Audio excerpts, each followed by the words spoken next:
Nasa loob na ngayon ng secret room si Kang Taesan. Paulit-ulit niyang trigger ang mga arrow traps. Bawat minuto ay mas dumadami pa ang palasong papunta sa kanya. Sinasadya niya ito upang makapag-ipon ng mga palaso. Kung sa iba ay isa itong pagsubok, para sa kanya ay isa naman itong libreng supply ng items. Mahal ang presyo ng mga ito kung bibilhin niya pa sa shop, kaya maganda ang pagkakataong ito para makalibre siya ng items. Iba't ibang uri ng mga palaso ang nakukuha niya mula rito, gaya ng poison at paralysis arrow na hindi mo basta-basta makukuha sa shop. Nang matapos na siya sa mga traps, bumalik ulit siya sa simula para mas makakuha pa ng mas marami. Paulit-ulit niya itong ginawa hanggang sa makapag-ipon siya ng daang piraso nito. Mukha man siyang nandadaya, napakasulit naman ito sa pakiramdam ni Kang Taesan. Nang matapos na siyang mag-ipon, oras na para harapin niya ang pinakamahalagang bagay sa loob ng silid na ito. Kung tutuusin, madali lang itong mapupuntahan ni Kang. Ang kailangan niya lang gawin ay gamitin ang kanyang kalasag. Pero mas ninais ni Kang na hindi ito gawin at mas pahirapan pa ang kanyang sarili sa pag-ilag at pagsalag sa mga palasong ito. Dahil ang mga mahihirap na aksyon at sitwasyon ito ay magbibigay sa kanya ng mga bagong skills o di kaya naman ay magagawa nitong mapataas ang antas ng mga skills na meron na siya. Patuloy niyang hinarap ang mga palasong ito ng buong tapang. Gumamit siya ng iba't ibang skills gaya ng improved senses at deflection. Madali niyang nalagpasan ang mga ito hanggang sa marating na niya ang final trap. Base sa pattern, inaasahan niyang 10 palaso ang ilalabas nito. Pero laking gulat niya nang biglang nagbago. 15 palaso ang nasa harapan niya ngayon. Ang ilan dito ay nagawa niyang saluhin at salagin, pero sa dami ay mukhang may makakalusot. Kaya sinakripisyo niya ang kanyang kamay at ito'y kanyang pinansalag. Paralisado na ngayon ang kanang kamay niya, dagdag pa dito ang bleeding effect ng tumamang arrow sa kanya. Kakaiba ang nararanasan niyang sakit ngayon. Pero kahit ang pangyayaring ito ay may ibinungaring maganda. Dahil dito, nagkaroon siya ng bagong skill na pain reduction. Hindi man ito mukhang malakas na skill, malaki ang maitutulong nito para sa mentalidad ni Kang sa tuwing siya'y makikipaglaban. Halos mahigit kalahati ng kanyang buhay ang nawala sa pangyayaring ito. Kaya't binendahan muna niya ang kanyang kanang kamay upang mabawasan ang sakit na kanyang nararamdaman. Hindi naman niya balak pang sagupain ang mga traps na ito pabalik, kaya't pinuntahan na niya ang switch na makakapagpatigil dito. Nang mapatay na niya ito, pinuntahan na niya ang bowl. Binuksan niya ito at ang kanyang nakuha ay isang maliit na staff. Hindi siya makapaniwala dahil ang ganitong gamit ay nakukuha lamang sa ika-10 palapag ng hard mode. Tinatawag itong The Staff of Flames, na may kakayahan itong mag-cast ng basic fireball. Noong panahon pa man, napakahalaga na ng magic na ito kumpara sa iba. Mukhang malayo talaga ang agwat ng solo mode sa ibang modes ng labyrinth. Bihira lang makapasok si Lita iyon sa mga secret rooms, kaya wala siyang mapagkumparahan o makunan ng impormasyon para dito. Lumabas na siya ng secret room, agad naman siyang sinalubong ng isang bigrat. Pero kahit hindi niya magamit ang isa niyang kamay, madali na lang niya itong natalo dahil napakalaki na ng agwat ng kanilang level. Bumalik na siya sa Fountain of Life para pagalingin ang kanyang sarili. Muli niyang tinignan ang mga skills na nakuha niya sa pagkakataong ito. Di man malakas ang iba rito, pero sa oras na mapataas na niya ang antas nito, siguradong malaking bagay ang mga ito. Nakuha rin niya ang skill na Unyielding Will na may kakayahang i-ignore ang mga injury mo habang nakikipaglaban. Tinignan niya rin ang Staff of Flames na nakuha niya. Bukod sa Fireball, kayang mag-apply nito ng status na burn sa tatamaan nitong target. Ngayong nakuha na niya ang mga kailangan niya sa ika-unang palapag, oras na para pumunta siya sa ika-2 palapag. Pero bago yon, kailangan niya munang talunin ang boss monster sa palapag na ito. Muli niyang nakaharap ang Giant Rat dati, ngayon nasa ika-10 palapag ng easy mode na lang ito. Naalala niya pa na maraming mga taong napahamak sa pakikipaglaban sa monster na ito. Gayunpaman, inaasahan na ito ni Kang. Hindi man lang siya nakaramdam ng kaba nang makita ito, at nag-umpisa na siyang maghanda sa pakikipaglaban. Ang Giant Rat ay napakahirap talunin. Lalo na't siya ang unang kalaban sa labyrinth sa solo mode. Kaya naman kailangan talaga ni Lita iyon ng matinding plano para mapatumba ito. Dahil alam niyang hindi ito makakaalis sa kanyang pwesto, pinuno niya ng langis ang buong silid at sinindihan ito. Napakagaling ng estratehiyang ito, lalo na kung may marami kang oras. Sa sitwasyon niya noon, matatawag mong perpekto ang kanyang naging plano. Pero hindi ito ang laban na nais makita ng mga gods sa loob ng labyrinth. Kung gusto mong lumakas, kinakailangan mong magpakita ng halos perpektong laban. Naghanda na si Kang Taesan para lumaban. Inilabas niya ang Staff of Flames at nagcast siya ng skill na Fireball. Nagsimula ng maipon ang apoy sa paligid ng staff. Bago pa man siya malapitan ng Big Rat, naubos na niya ito. Napaatras ang Giant Rat at unti-unting nasusunog. Gumana na ang skill effect ng burn. Agad naman niyang nilabas ang kanyang pana at ang mga palaso na nakuha niya sa secret room. Una niyang ginamit ang Poison Arrow, pero hindi tumalab ang effect nito sa Giant Rat, kaya sinubukan niya ang Paralyzing Arrow.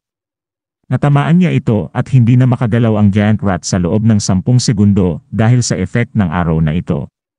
Sulit naman si Kang sa mga nakuha niyang mga arrow na ito. Paulit-ulit niyang ginawa ang estratehiyang ito. Nilalabas niya rin ang kanyang kalasag pang-atake para mag-level up ang kanyang mga skill dito. Halos wala ng challenge ang laban na ito dahil hindi na makaporma ang Giant Rat. Ganun pa man, may hangganan ang estratehiyang ito. Kapag umabot na lang sa 20% ang buhay ng Giant Rat, gagamitin na nito ang kanyang Berserker Mode. Maraming nasawi noon na kasamahan ni Kang dahil sa pangyayaring ito. Habang nasa Berserker Mode, hindi na ito tinatablan ng mga status effect kaya ang mga Paralysis Arrow at iba pa ay nawawalan na ng silbi. Nang magsimula na ang second phase ng halimaw, alam na ni Kang na hindi na siya makakaiwas sa labang ito. Nilabas niya ang kanyang kalasag at harapang nilabanan ang Giant Rat. Nagpatuloy ang palitan ng kanilang atake hanggang sa maramdaman ni Kang na hindi kakayanin ng katawan niya ang ganitong laban. Kaya't nilabas na niya ang kanyang espada at ginamit ang skill na apnea. Nakapagtamo siya ng paulit-ulit na atake dito pero nakabawi din sa kanya ang Giant Rat. Malaki ang naging damage nito sa kanya at alam niyang hindi niya kayang magpatuloy na makatanggap ng ganitong pag-atake. Kaya't mas naging agresibo pa siya sa mga pag-atake niya. Kalkulado niya ang bilang ng atake na pwede niyang matanggap, kasama na rin ang mga atake na kaya niyang ilagan gamit ang skill niyang dodge. Kaya't bago pa niya marating ang kanyang limit, dapat matapos na niya ang laban na ito. Muli siyang umatake at ginamit ang skill niyang counter, at nakapagtala siya ng malaking damage sa Giant Rat dahil dito. Ang atake niyang ito sa Giant Rat ang tumapos sa kanilang laban. Tuluyan ngang natalo ni Kang Taesan ang Giant Rat. Pakiramdam naman niya ay mas naging madali ito kaysa noong nasa easy mode labyrinth pa siya. Nagsimula nang maglabasan ang mga window system at sinasabing tumaas ang kanyang mga stats. Kasabay nito ay tumaas din ang kanyang level, dahilan kung bakit nanumbalik siya sa full health. Dumating na rin ang mga rewards sa pagkakatalo niya sa boss ng ikaunang palapag. Nakakuha siya ng mga potions na kayang permanenteng itaas ang kanyang stats. Ang mga ito ay napakahirap makuha kahit nasa ika-50 palapag ka na. Ininom na niya ang mga ito. At tinignan ang kanyang stats sa window system. Napansin niyang napakalaki ng inangat ng kanyang pangunahing mga stats gaya ng strength, intelligence, at agility. Hindi naman siya makapaniwala sa taas ng stats niya ngayon. Noong nasa easy mode labyrinth pa lang siya, ay kung ano-anong method ang kanyang ginawa mapataas lang ang mga ito. Nakakuha din siya ng skill na dodge at counter sa ikaunang palapag, mga skill na napakalaki ng pakinabang sa pakikipaglaban niya sa mga halimaw. Bigla naman niyang naalala ang post niya sa community board at nang kanyang itong tignan, ikinagulat niya ang naging resulta. Nadatnan ni Kang Taesan na nagkakagulo ang mga tao sa community board. Nagtatalo sila kung ligtas ba talaga na pumunta sa Fountain of Life. Merong sang-ayon sa tutorial na pinost ni Kang gaya ni Lee Taeyeon. Pero meron din namang nag-aalinlangan sa mga nakabasa nito. Hati ang opinyon ng mga adventurer sa pinost na tutorial ni Kang, pero meron na ring ilan ang nakapunta sa Fountain of Life. Malayong-malayo naman ito sa community board noong unang buhay ni Kang. Dahil ang dating community board ay punong-puno ng mga post na tungkol sa pagdurusa ng mga adventurers. Walang sumiseryoso noon sa mga post ni Kang Taesan dahil nasa easy mode lang siya. Ang madalas mo lang makita noon ay mga desperadong post o mga post ng mga adventurers na nawalan na ng pag-asa. Sa lahat ng tao sa solo mode, tanging si Lee Taesan lang ang natirang matatag. Natutuwa naman si Kang Taesan dahil kahit magulo ay mas buhay naman ngayon ang community board. Mukhang malaki na ang pinagbago nito kaysa dati, siguro ay dahil na rin galing sa isang solo mode player ang mga nasabing tutorial. Pinagmamasdan na ni Kang Taesan ang lagusan papunta sa ikalawang palapag. Suot ang kanyang bagong martial artist gloves, handa na siyang harapin ang bagong hamon na ito. Pinuna noon ng shopkeeper ang pagbili ni Kang ng gloves na ito dahil alam niyang hindi naman ito nakikipaglaban gamit ang kanyang kamao. Pero sa huli, napagtanto rin niya na natutunan na ni Kang ang Iraq weapon art. Kinagulat naman ni Kang na alam ito ng shopkeeper. Natural naman ito dahil parehas silang dalawang nakulong sa labyrinth na ito. Alam din ng shopkeeper na nais makita ni Kang ang blacksmith sa mas malalim pang mga palapag. Mukhang nahahalata na niya na isang regressor si Kang Taesan. Ang tinutukoy niyang blacksmith ay ang misteryosong taong nagngangalang Hafran. Sinabi noon ni Lee Tae-yeon na hindi niya makakayanan magpatuloy noon sa pagtapos sa labyrinth kung hindi niya ito nakilala. Alam ni Kang na makikita si Hafran sa malalim pang palapag ng labyrinth. Patuloy siyang bumababa sa parang walang katapusang hagdan pababa. Pero nang makita na niya ang dulo, tumambad sa kanya ang isang maaliwalas na lugar. Ang reward sa pagkatalo sa boss monster sa palapag na ito ay mana enhancement potion. Napakaraan ng potion na ito dahil hindi mo ito mabibili sa shop. Nagulat naman siya nang biglang tinadtad siya ng notification window at binaha ng mga mensahe ng ibang adventurers. Lahat ng ito ay gusto siyang makausap ng personal. Tumatawag naman si Jun Hyuk kay Kang. Sakto ang pagkakataong ito dahil mautusan niya ito na kumausap sa iba pang mga adventurers. Tinuturing naman siyang tagapagligtas ni Jun kaya sinunod niya kaagad ito. Hindi inaasahan ni Kang na siseryosohin ng ibang adventurers ang isang post mula sa isang estranghero. Sinabi niya ito kay Jun pero pinaliwanag naman ito na wala na silang magagawa dahil nagsisimula na silang mawalan ng pag-asa. Kung hindi ka papasok sa loob ng labyrinth, siguradong magugutom ka. Maski ang gatekeeper ay hiningan na ng pagkain ni Jun pero hindi siya pinansin nito. Sa sobrang kagutuman, ginusto na lang niyang tumakbo sa loob ng labyrinth at kainin ang anumang makikita niya sa loob nito. Sa gitna naman ng kanyang pagdurusa, nakita niya ang post ni Kang Taesan.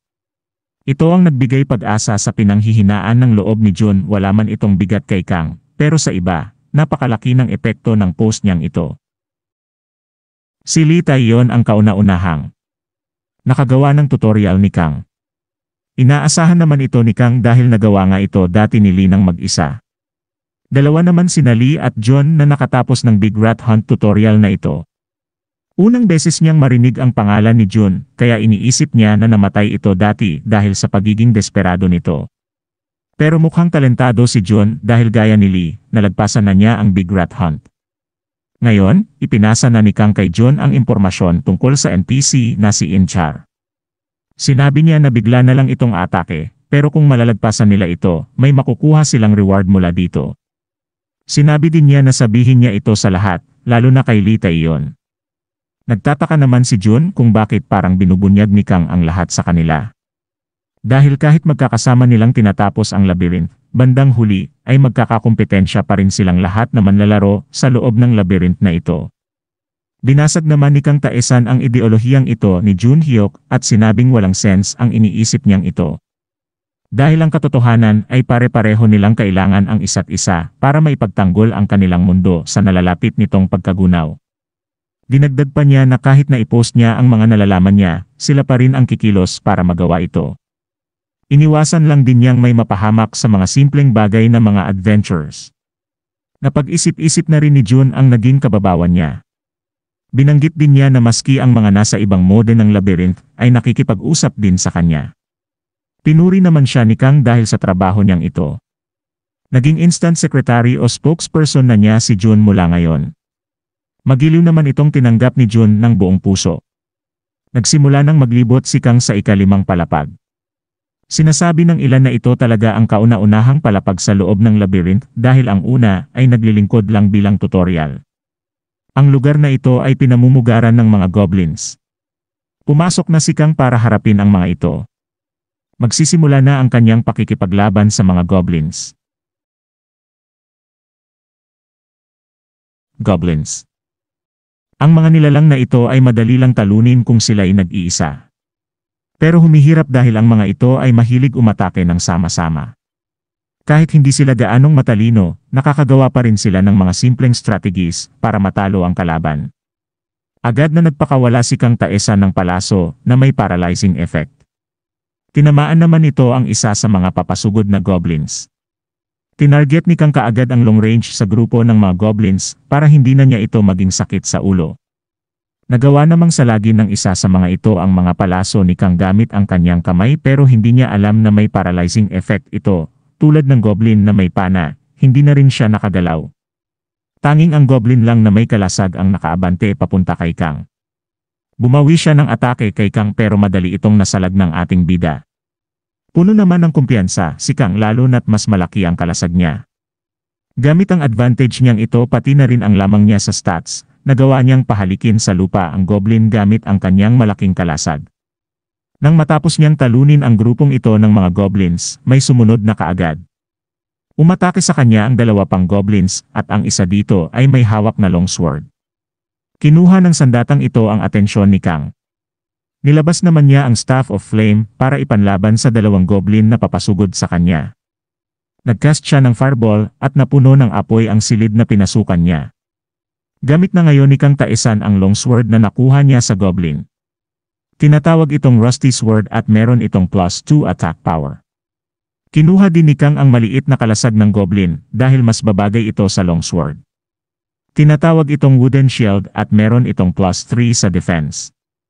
Mas madali itong gamitin kumpara sa Tower Shield pero madali lang itong masira. Pumasok si Kang sa isang silid na nababalot ng pulang usok.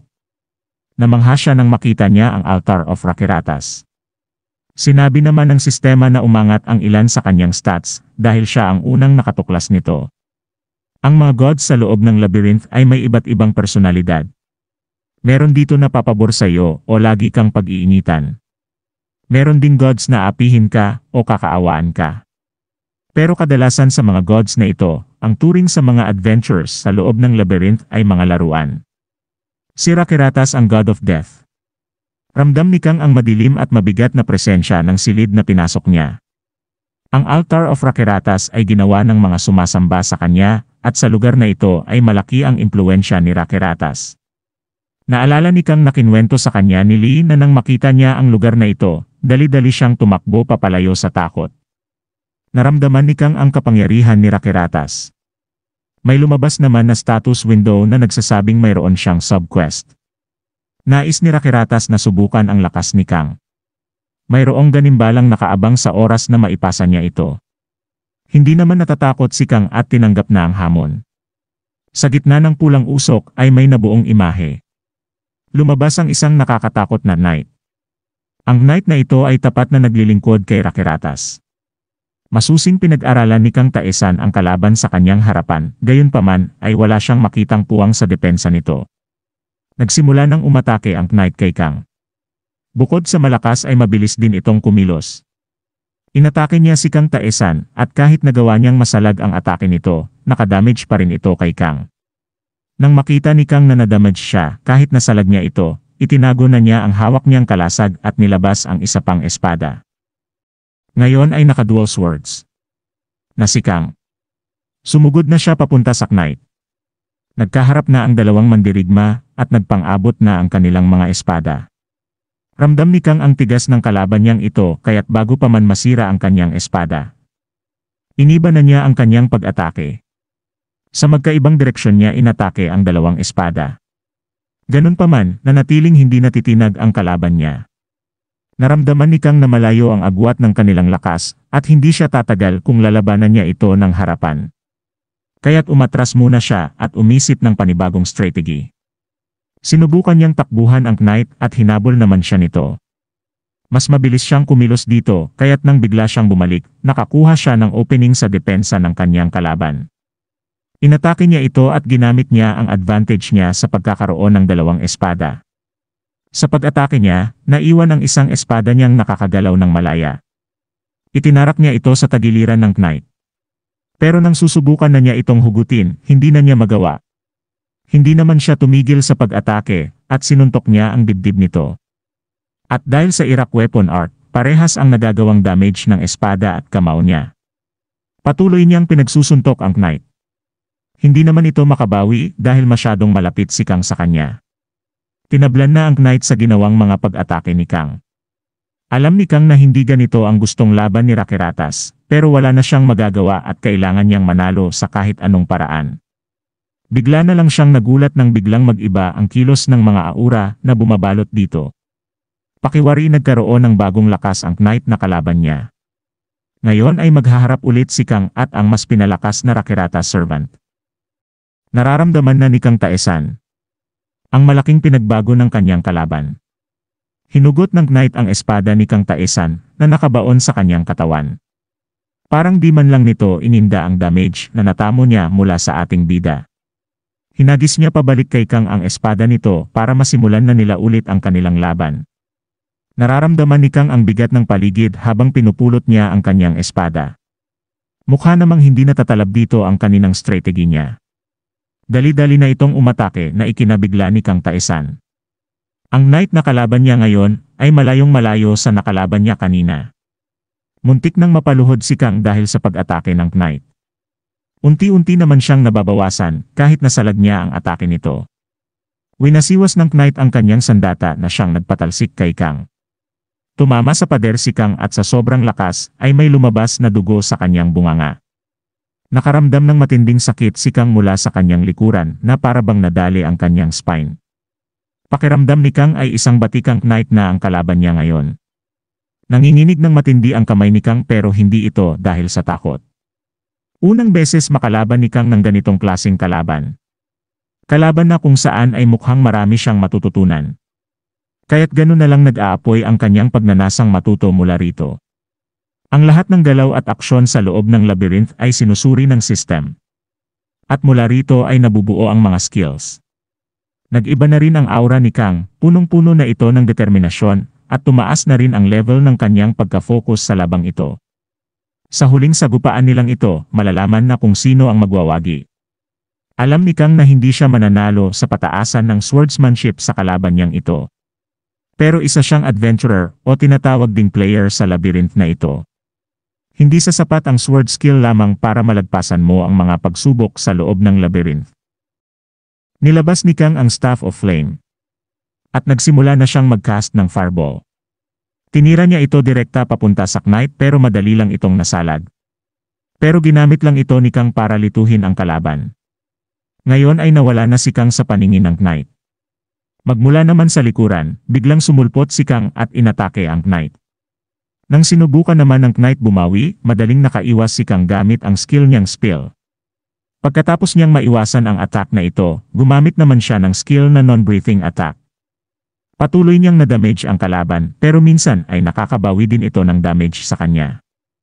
Pagkatapos naman ng non-breathing attack niya, ginamit niya kaagad ang staff at nag-cast ng fireball. Tumama ito sa knight at ito'y nagdulot ng burn effect. Sa wakas, nagawa niya ring paluhurin ito pero may problema dahil malapit nang maubos ang mana ni Kang. Maliit na rin ang natitirang buhay niya. Mukhang delikado na ang sitwasyon para sa kanya pero kung aatras naman siya, masasayang ang pinagpaguran niya. Puno ng determinasyon, muling sumugod si Kang sa knight. Muling nagsagupa ang dalawa sa huling pagkakataon. Lumundag si Kang at mula sa taas ay aatake siya gamit ang kanyang dalawang espada. Sa kasamaang palad, lantad na lantad ang opening sa pag-atake niyang ito. Ginamit ito ng knight upang makatama ng critical kay Kang. Lumagpas ang damage nito sa bilang ng buhay ni Kang. Pero bago pa man siya pumanaw, gumana ang skill niyang holding on, ang huling baraha ni Kang. Sinadya niya ang pagkakataong ito upang makalapit sa ulo ng knight. Tinusok niya ang kanyang dalawang espada sa loob ng armor nito. Binuhos ni Kang ang kanyang buong lakas para tuluyang magapi ang kalabang knight. Hanggang sa makuha niya ang tagumpay. Bago pa man tuluyang mawala ang knight, nagpasalamat ito kay Kang para sa napakagandang laban nila. Tuluyan nang nagapi ni Kang ang servant ni Rakiratas. Napahiga naman si Kang sa sahig dahil sa sobrang pagod. Nagrereklamo din siya dahil biglang nag-iba ang kalaban niya para bang dinaya siya ni Rakiratas. Naglabasan na ang mga notification windows. Kabilang dito ang nagsasabing nag-level up kaagad siya. Kinagulat ito ni Kang dahil parang malaki masyado ang pinigay na XP ng nakalaban niya. Napakalaki din ang dinagdag sa kanyang stats dahil sa pakikipaglaban niya sa kalaban na ito. Bigla namang naalala ni Kang kung may item drop ba ang nakalaban niya. Wala siyang nakitang drop sa paligid pero si Rakiratas mismo ang nagbigay sa kanya ng Rakiratas Ceremonial Sword. Laking gulat ni Kang at hindi siya makapaniwala na nagkaroon siya ng ganitong item. Sa buong buhay niya noon sa easy mode, hindi man lang niya ito nakita. Ang ganitong sandata ay napakataas lalo na't nasa ikalawang palapag pa lang siya. Binigyan din siya ng skill na Evidence of Struggle. Hindi naman maintindihan ni Kang kung para saan ang skill na ito, pero dahil bigay ito ng isang god, mukhang kapakipakinabang ito. May muling lumabas na notification window. Ngayon, direkta siyang inaalok ni Rakiratas na maging apostol. Pinag-iisipang mabuti ni Kang Taesan ang offer sa kanya ni Rakiratas. Ngayon niya lang narinig ang apostol's contract. Maski si Lita iyon ay hindi ito alam, kaya wala siyang alam na impormasyon ukol dito. Kahit hanapin, wala siyang makitang impormasyon dahil napakadirekta ng tanong sa kanya ni Rakiratas. Napagtanto naman ni Kang na kung gusto ng mga gods na lumakas ang influence nila sa mga katulad niya, kinakailangan nilang tumanggap ng mga penalties. Ibig sabihin nito ay malaki ang mawawala kay Rakiratas para lang maging apostol nito. Pero mukhang lugi ang mga gods, kasunduan pa rin ito ng isang god at isang simpleng tao lamang. Alam niya rin kung ano ang ugali ni Rakiratas base sa pinakita nitong ugali kanila sa trial niya. Mukhang hindi ito magiging positibo sa kanya, at baka sa huli, ay maging puppet lang ito panghabang buhay. Hindi na niya tinanggap ang offer. Nagpasalamat naman siya at mukhang hindi naman nagalit si Rakiratas sa kanya. Bigla namang may lumabas ulit na notification window. Ito naman ay para sa sub-quest at kinakailangan niyang ubusin ang lahat ng kalaban sa ikalawa at ikatlong palapag para matapos ito. Hindi na niya balak kunin ang quest na ito pero nagmapilit si Rakiratas hanggang sa nakulitan na si Kang Taesan at tinanggap na lang ito. Natuwa naman si Rakiratas dahil dito pero mukhang may maitim itong plano. Muling bumalik si Kang Taesan sa shop. Nabigla naman ang shopkeeper dahil kakagaling lang nito kanina. Bumili si Kang ng iba't ibang uri ng potions dahil nag-iba ang plano niya nang matuklasan niyang may mga trials siyang kakaharapin. Kinakailangan niya ang mga ito dahil baka may mga bagay siyang makasagupa na hindi niya inaasahan. Napansin naman ng shopkeeper ang bagong sandata ni Kang. Alam niyang galing ito kay Rakiratas at mukhang nagustuhan niya kung paano makipaglaban si Kang Taesan. Nagulat naman si Kang dahil alam ito ng shopkeeper. Alam niya ito dahil matagal na panahon na siyang nasa loob ng labyrinth. Alam rin niya na napakarami ng pinahamak na adventurers si Rakiratas dahil sa mga kalokohan niya. Nakahinga naman ng maluwag si Kang dahil hindi niya tinanggap ang offer nito.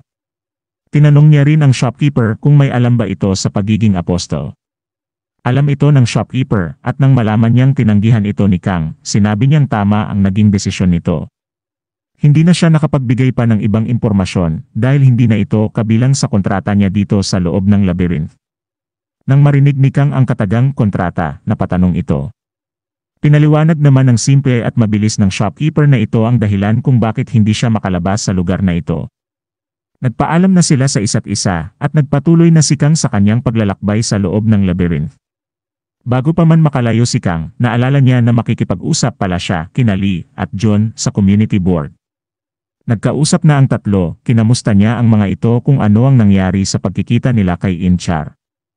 Sinabi ni Jun na nakilala niya ito pero iba ang nangyari sa kanya sa sinabi ni Kang.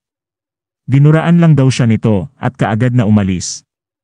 Tinanong naman ni Kang kung sinubukan ba nitong pigilan ang kanyang pag-atake. Gusto man ay hindi ito kayang gawin ni Jun, hindi man lang siya nakagalaw nung nangyari ito.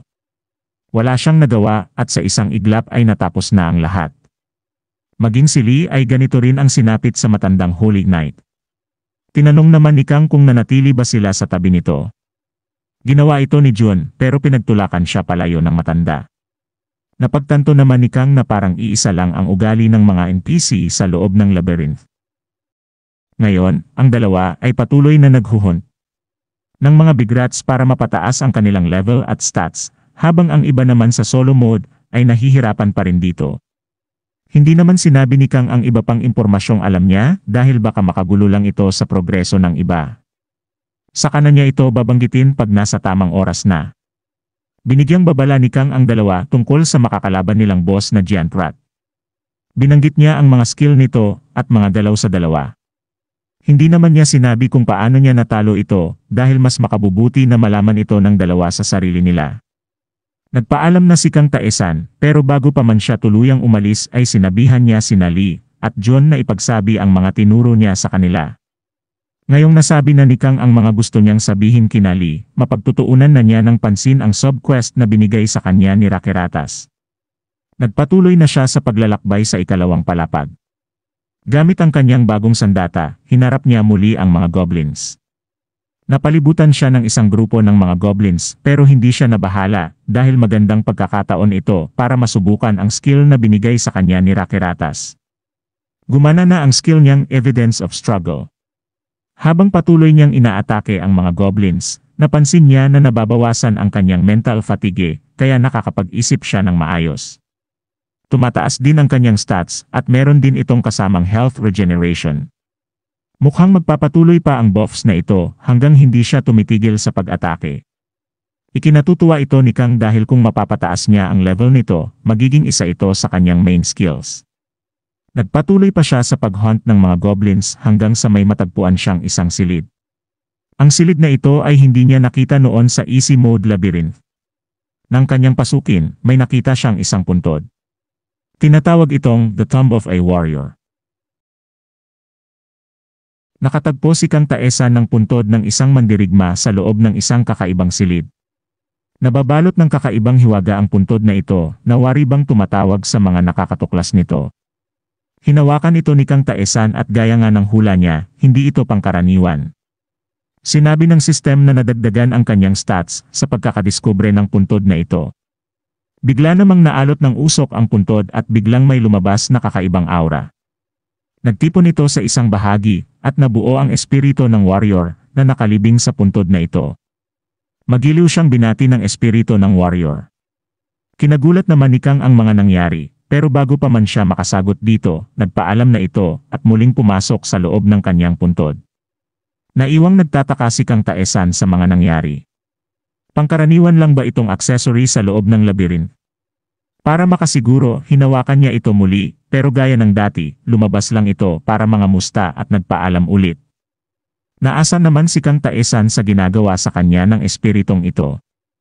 Kaya't muli niyang hinawakan ang puntod para muling makita ang espiritu ng warrior na naninirahan dito. Gaya naman ni Kang, nagsimula na ring maasar ang espiritu at nakukulitan na siya kay Kang Taesan. Mas matindi naman ang pagkaasar ni Kang kaya dinakma na niya ang espiritu. Hindi na nito nagawang pumalag dahil nagulat din ito sa mga nangyari. Hindi na nakikipagbiruan si Kang at alam niyang ang multong ito ay nagbibigay ng quest. Piniga niya ito ng mahigpit para makuha ang sagot na ninanais niya. Nagpumiglas naman ang multo at tuluyang nakaalis sa pagkakahawak ni Kang. Nagagalit ito dahil hindi marunong rumespeto si Kang at basta-basta na lang nang hihingi ng quest. Tinanong niya kung kilala ba siya nito at anong karapatan niyang magmataas sa kanya. Alam ni Kang na isa siyang mandirigma na pumanaw sa loob ng labyrinth.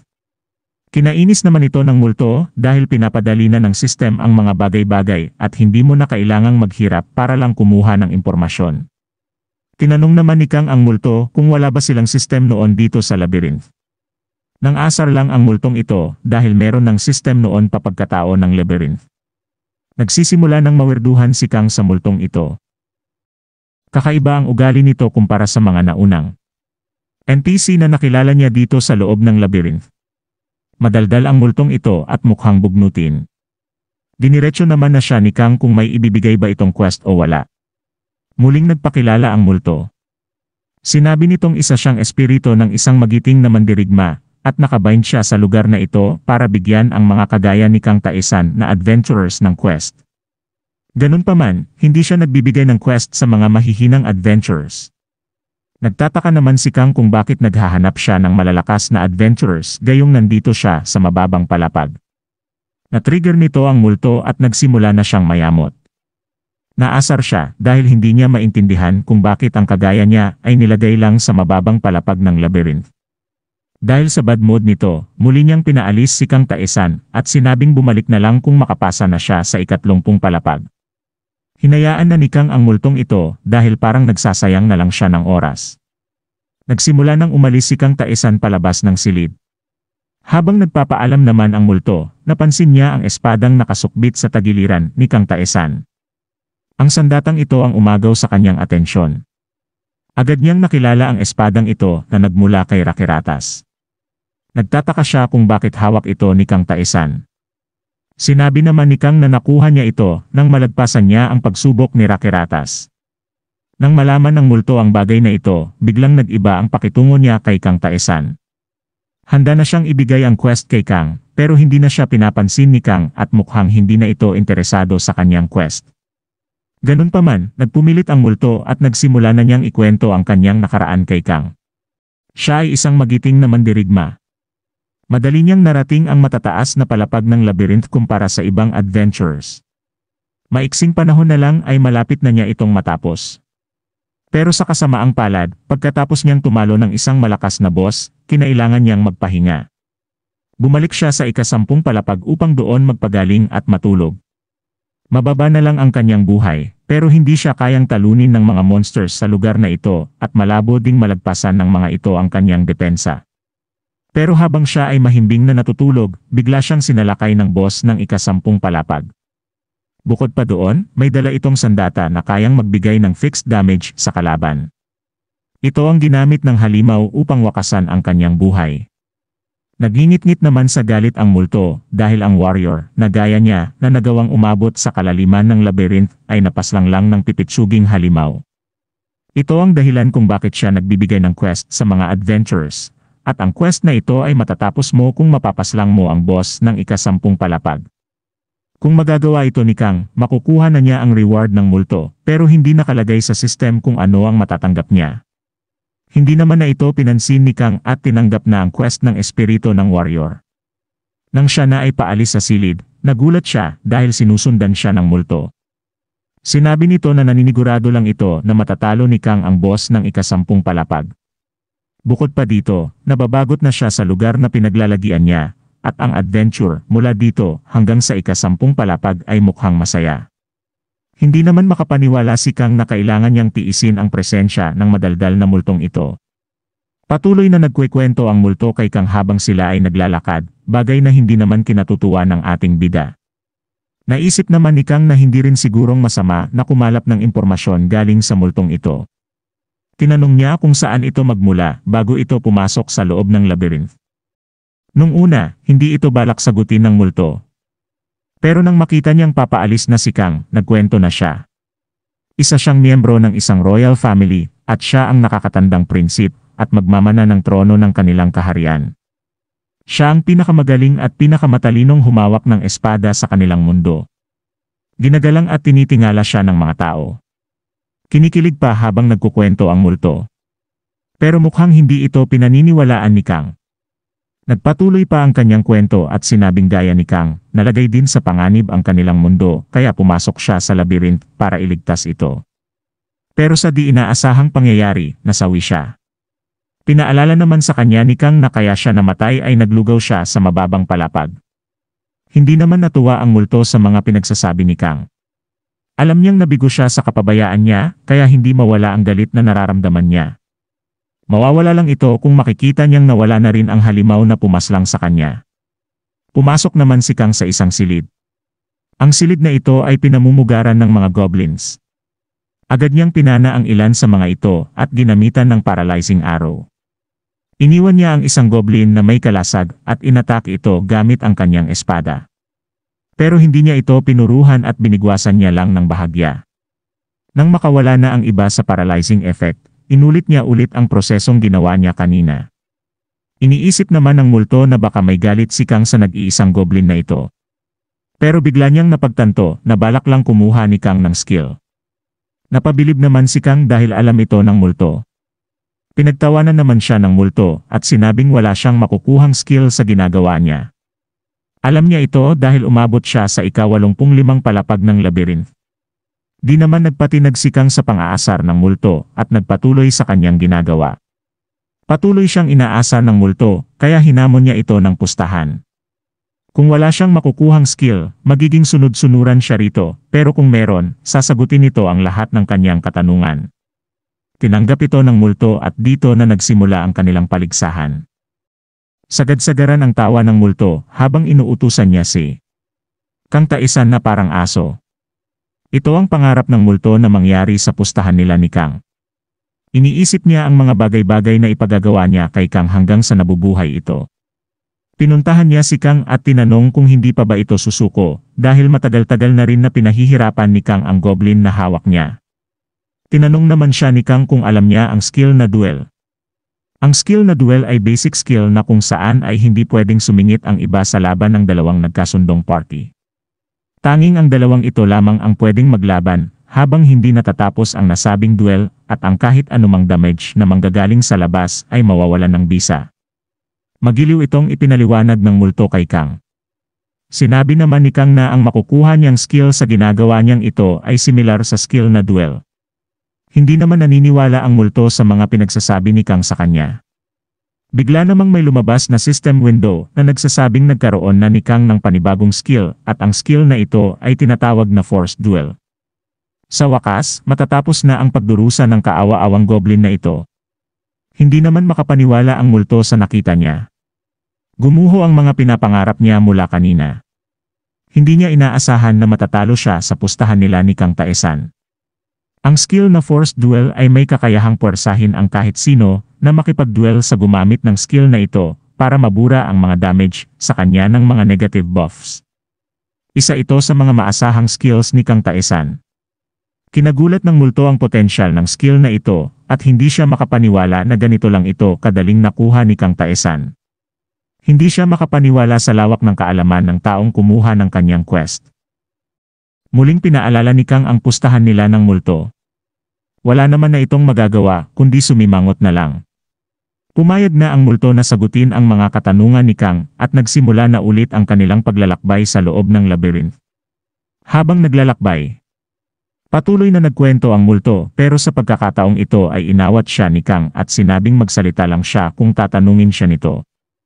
Labis itong kinaasa ng multo pero wala siyang magawa dahil natalo siya sa pustahan nilang dalawa. Ganun pa man, hindi nito matiis na niyayabangan siya ni Kang kaya pinagmalakihan niya ito at tinanong kung alam niya ba ang skill na tinatawag na leap. Sinupalpal naman siya ni Kang at sinabing may mas malakas na skill dito na tinatawag na Great Leap. Pumasok na sila ni Kang sa isang silid. Patuloy na nagkwento ang multo habang naglalakad sila ni Kang, ngunit biglang napansin niya na nasa loob sila ng isang secret room. Binubusisi ni Kang ang pader ng silid na ito at sinabihan siya ng multo na nag-aaksaya lang ng oras sa ginagawa niya. Bigla namang may naramdamang kakaiba si Kang sa isa sa mga bloke ng pader na sinusuri niya. Nabuksan ni Kang Taesan ang sikretong pintuan papunta sa ibang silid. Gamit ang skill niyang detection, napapadali ang paghahanap niya sa mga ganitong bagay. Kinagulat ito ng multo dahil hindi niya inaasahan na pati ang skill na detection ay meron si Kang Taesan. Bukod pa dito, napakataas na ng antas ng level ng skill niyang ito. Ang secret room na kanilang napasok ay punong-puno ng mga goblin traps. Pinayuhan si Kang ng multo na mas makabubuting umatras at ipagpaliban na lang ang balak niyang magpatuloy dito. Kinilatis naman ni Kang ang mga traps na nakikita niya at pakiramdam niya ay madali lang malagpasan ang mga ito dahil tulad lang ito sa easy mode labyrinth. Naghanda na si Kang sa pagpunta patungo sa dulo ng secret room. Hindi na nagawang mag-react ng multo dahil sa bilis ng mga pangyayari. Sa isang iglap, natapos na ni Kang ang pagsubok na ito. Madali niyang nalagpasan ang mga traps na kanyang kinaharap. Gulat na gulat ang multo sa mga nangyari at mga nakita niya. Tunay nga, kakaibang adventurer si Kang Taesan. Ngayon, mas pinili na muna ng multo na itikom ang kanyang bibig dahil kanina pa siya napapahiya ni Kang. Nakakuha si Kang ng singsing na tinatawag na spring holding ring. Muli siyang tinanong ng multo kung sino ba talaga siya. Sinabi niya sa multo na isa siyang regressor, pero hindi ito naintindihan ng multo. Napansin ni Kang na mukhang walang kaalam-alam ang espiritu ng warrior na ito kahit nakaabot siya sa ika-85 palapag ng labyrinth. Mukhang ang gem na ginamit niya para makabalik sa nakaraan ay matatagpuan pa sa mas mataas na palapag. Naalala ni Kang na 10 araw na ang nakalipas mula nang pumasok siya sa loob ng labyrinth. Muli niyang tiningnan kung ano na ang nangyayari sa community board. Patuloy na nagpapalitan ng impormasyon ang mga adventurers tungkol sa Big Rat. May ilan sa mga ito ang nakatapos na, at meron ding ilan na nahihirapan pa rin sa paghuhunt nito.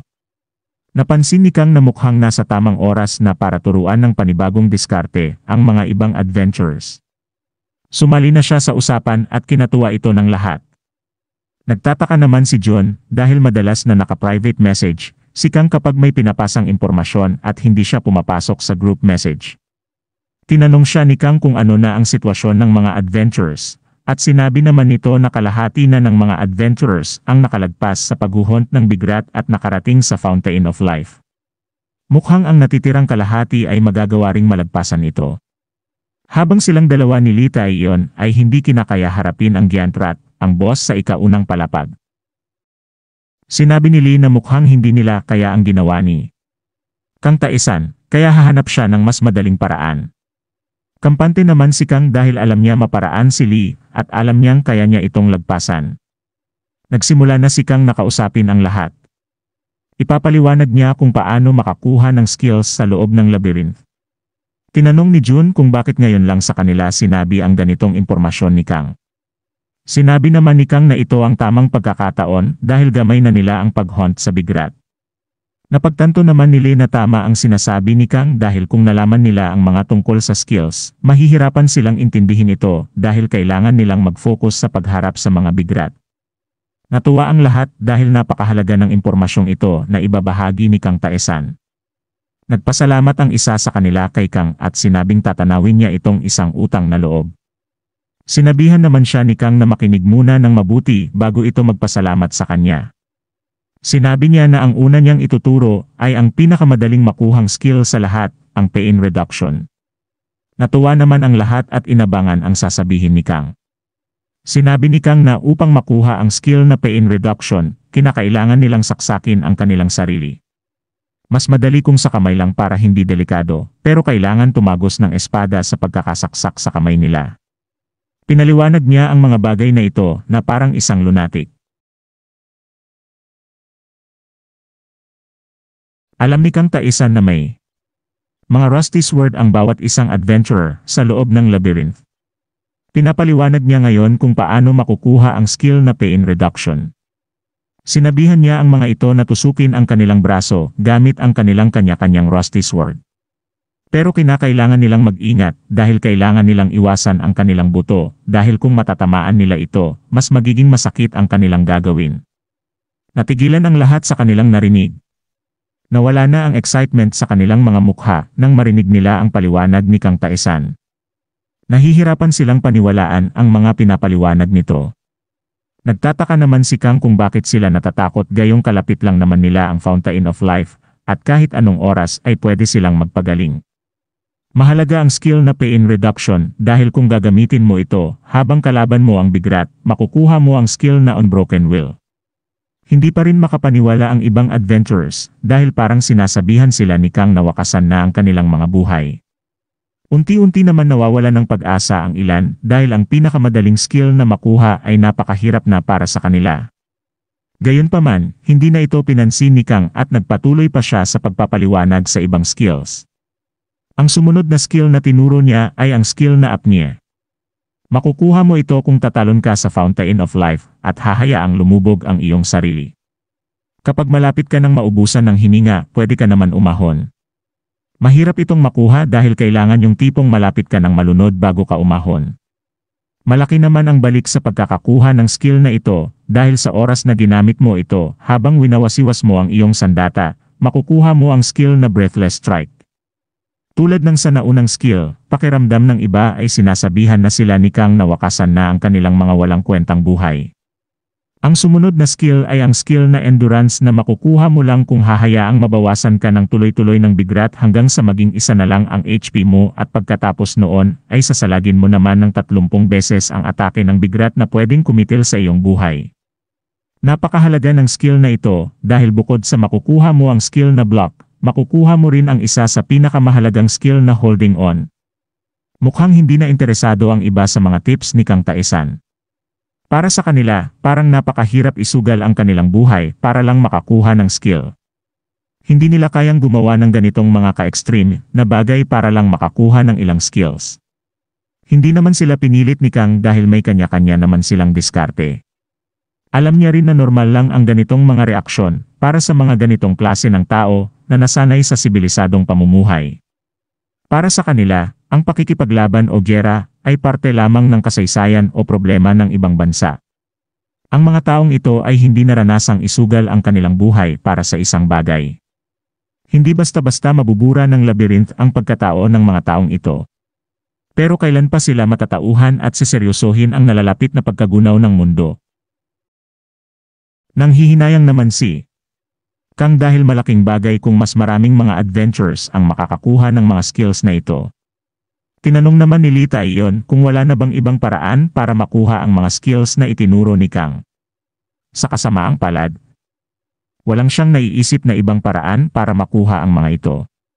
Gaya ng iba, nalungkot din si Lee at John pero may napansin si Kang nakakaiba sa mga ito.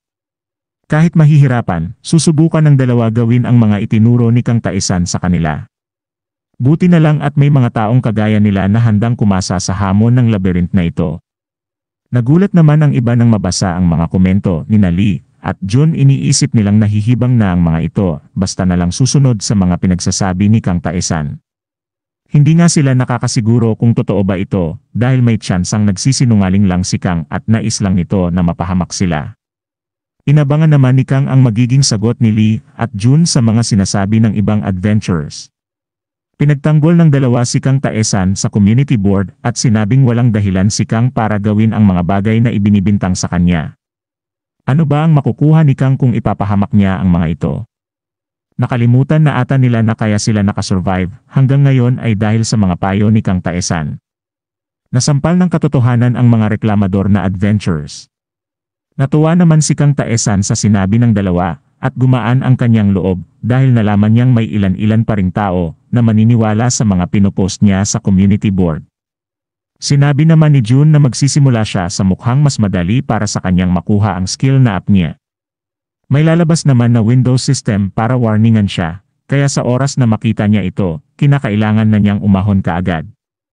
Mahihirapan lang siya dahil instinct niya mismong umahon ang makakalaban niya. Hindi makapaniwala ang iba dahil may mga adventurers na gagawa ng mga pinayo ni Kang Taesan. Tingin nila ay napakadesperado na ng mga taong ito. Nagpaalam na si Kang Taesan sa mga adventurers sa community board. Sa kanya ituturo ang iba pang skills na nalalaman niya para hindi maguluhan ang mga ito. Noong una, nagtataka ang multo kung ano ang ginagawa ni Kang Taesan, pero mukhang nagsasayang lang ito ng oras sa ibang adventurers. Para sa kanya, wala namang magagawa ang mga payo niya sa mga ito dahil nakatadhana na kung sino ang mamamatay dito sa loob ng labyrinth. Hindi naman ito pinaniniwalaan ni Kang at umaasa siya na malaki ang maitutulong ng mga payo niya upang mas maraming makaligtas dito sa loob ng labyrinth. Naasar naman ang multo dahil parang napakababaw ng ginagawa nitong si Kang para sa kanya. Nag-aya na siyang magpatuloy sa paglalakbay. Nandito na sila sa tapat ng pinto ng boss ng ikalawang palapag. Di naman makapaniwala si Kang dahil nakarating na sila kaagad sa boss room. Nagtataka naman ang multo kung bakit hindi humihingi ng impormasyon si Kang sa kanya tungkol sa boss na ito. Sayang dahil panalo siya sa pustahan nila kaya only tanong siya sa multo. Hindi naman na niya kailangang tanungin ang multo kung ano ang boss dahil halata naman kung sino ito base sa mga nakalalaban nila sa palapag na ito. May ibang bagay siyang itatanong sa multo sa susunod pang mga pagkakataon. Ngayon ay magsisimula na ang pakikipaglaban niya sa boss ng ikalawang palapag. Makakarap nila ang isang goblin na mukhang isang magician. Nagsumon ito ng isang goblin at pinatake kay Kang Taesan. Habang papalapit na kay Kang ang isang goblin, nagsimula ng mag-chant ng spell ang goblin na magician. Hindi naman naawat ng multo si Kang at nagkasagupa na ang dalawa. Nasalad ni Kang ang pag-atake nito gamit ang kanyang kalasag. Gamit naman ang kalasag na ito, ipinalo niya ito sa mukha ng goblin na sumugod sa kanya. Di naman mapakali ang multo at inaawat si Kang. Pakiramdam niya ay nahuli na siya sa pagbibigay babala kay Kang Taesan. Alam niyang alam ni Kang ang mga skill ng mga goblins pero mukhang hindi nito naunawaan ang kanilang ginagawang strategy. Ang goblin na pinasugod niya ay diversion lamang para makapag-cast siya ng spell. Ang dapat ginawa ni Kang ay sinugod niya kaagad ang goblin na magician. Sinabihan naman siya ni Kang na huwag mag-alala dahil alam niya ang ginagawa niya. Para kay Kang Taesan. Ito ang pinakamagandang opsyon, hinayaan niyang matuloy sa pag-cast ng spell ang magician na goblin. Natapos na itong mag-cast at itinira na papunta kay Kang. Nabalot ng kakaibang araw ang buong paligid ni Kang. Bagamat direktang tinamaan si Kang, nanatili itong nakafocus at kampante. Pumikit siya at tuluyan ng nagpasakop sa skill ng Goblin Magician. Pagbukas ng kanyang mga mata, tumambad sa kanya ang lugar na bagamat hindi niya pa nakikita, ay pamilyar na sa kanya. Ang lugar na ito ay napupuno ng mga masasamang alaala niya sa una niyang buhay. Walang humpay na sumisigaw ang tila mga bangkay ng taong sinisisi siya dahil easy mode ang kanyang piniling labyrinth. Bagamat medyo sinisisi niya ang kanyang sarili, hindi naman siya gaanong tinatablan nito. Bumungad naman sa kanya ang imahe ni Lee Taeyeon, isa sa mga importanteng tao sa buhay niya. Sinisisi siya nito sa kanyang pagkakahamak. Sinasabi niyang pinabayaan siya ni Kang na mamatay mag-isa. Nakakaramdam ng kalungkutan si Kang, pero ang ganitong pang-guilt trip ay hindi natatalab sa kanya. Manhid na siya sa ganitong mga paninisi. Pakiwari ng multo, tuluyan nang natalo si Kang ng skill na ito. Makikita si Kang na nakaluhod habang walang malay at napapalibutan ng skill ng Goblin Magician. Nanghihinayang naman ang multo dahil malaki ang potensyal ni Kang at mukhang nasayang ito dahil hindi siya nakinig sa payo niya. Muling nagcast ng magic ang Goblin para atakihin ang walang malay na si Kang Taesan. Unti-unti itong nag-ipon ng enerhiya at itinira patungo sa ating bida. Ngayon naman, tuluyan ng nagising si Kang at nadepensahan ang skill ng Goblin. Minulat niya ang kanyang mga mata at winasak ang enerhiyang bumabalot sa kanya. Nagawa niya ang lahat ng ito dahil sa kanyang skill na Indomitable Spirit. Kaya pala siya nagpatama sa skill ng Goblin. Nais niya lamang makuha ang skill na ito. Nagulat ang multo sa kanyang nasaksihan. Hindi siya makapaniwala na magagawang makalaya ni Kang sa skill na yon. Maging ang Goblin Magician ay nagulantang sa mga nangyari. Paunti-unti naman siyang nilalapitan ni Kang. Muling nagcast ang Goblin ng skill at itinira ito kay Kang Taesan. Pero madali na lang itong nasalag ni Kang dahil sa bagong kuha niyang skill. Kinakabahan na ang Goblin pero nagawa pa rin niyang magbato ng ibang skill kay Kang. Gumamit siya ng skill na Curse, pero ang mga skill ngayon na mentalidad ang inaatake ay wala nang talab kay Kang. Unti-unting lumapit si Kang sa Goblin hanggang sa mahuli niya ito ng tuluyan. Dahil naman sa paulit-ulit siyang naatake ng mind-related magic, nagkaroon siya ng mga bagong skills gaya ng Spirit Resistance at Magic Resistance. Ngayong nakuha na niya ang mga gusto niya, tinapos na niya ang Goblin Magician. Nagulat ang multo dahil nagawa ni Kang na kontrahin ang mga mind-related magic gamit lamang ang tibay ng kanyang pag-iisip. Maski siya ay hindi kayang gawin ito noong siya ay nabubuhay pa lang. Balak niyang payuhan si Kang kung paano talunin ang kalaban na ito para magkaroon ito ng utang na loob sa kanya. Pero hindi niya inaasahan na ganito kalakas si Kang. Kahit sa imahinasyon ay hindi niya maisip na may ganitong klaseng adventure pala.